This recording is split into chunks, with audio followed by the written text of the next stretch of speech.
தீபாவளினா பளிச்சுன்னு ஞாபகத்துக்கு வர்றது பட்டு, பட்டாசு, பலகாரம் நான் ஞாபகத்துக்கு வர்றது மந்த்ரா கடலை எண்ணெய். அபார ருசி, ஆரோக்கியமான உடல் நலம். தீபாவளி அன்னைக்கு மட்டும் இல்ல, என்னைக்குமே கிச்சன்ல இருக்க வேண்டியது மந்த்ரா கடலை எண்ணெய் தான். 2 ஸ்பூன் போதும். Lion date syrup. இதுல அயன், ஃபைபர், விட்டமின்ஸ், நோய் எதிர்ப்பு சக்தி அதிகமா இருக்கு. Lion date syrup. இலங்கையை ஒட்டிய தென்மேற்கு வங்கக்கடலில் உருவான காற்றழுத்த தாழ்வு பகுதி இப்போது காற்றழுத்த தாழ்வு மண்டலமாக வலுப்பெற்று விட்டது. இந்த புயல் சின்னம் வட தமிழகம் நோக்கி நகருவதால் தமிழகம், புதுச்சேரியில் இடி, மின்னல் மற்றும் பலத்த காற்றுடன் கனமழை பெய்யும் என்று சென்னை வானிலை மையம் கூறியுள்ளது. அதன் அறிக்கை: இன்று ராமநாதபுரம், புதுக்கோட்டை, தஞ்சாவூர், திருவாரூர், நாகப்பட்டினம் மாவட்டங்களில் இன்று கனமழை பெய்யக்கூடும்.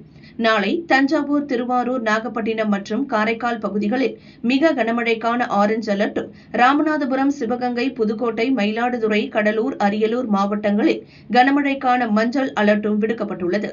நாளை மறுநாள் திருவாரூர், நாகப்பட்டினம், மயிலாடுதுறை, கடலூர், விழுப்புரம், செங்கல்பட்டு மாவட்டங்கள், புதுச்சேரி, காரைக்கால் பகுதிகளுக்கு கனமழை கொட்டி தீர்க்கும்.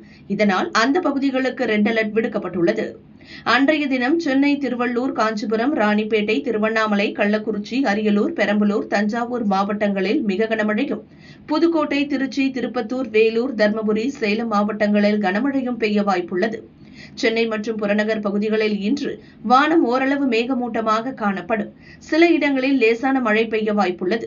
தமிழக கடலோர பகுதிகள், மன்னார் வளைகுடா, குமரிக்கடல் பகுதிகளில் சூறாவளி காற்று வீசக்கூடும் என்பதால் மீனவர்கள் இங்கு செல்ல வேண்டாம் என்று சென்னை வானிலை மையம் கூறியுள்ளது.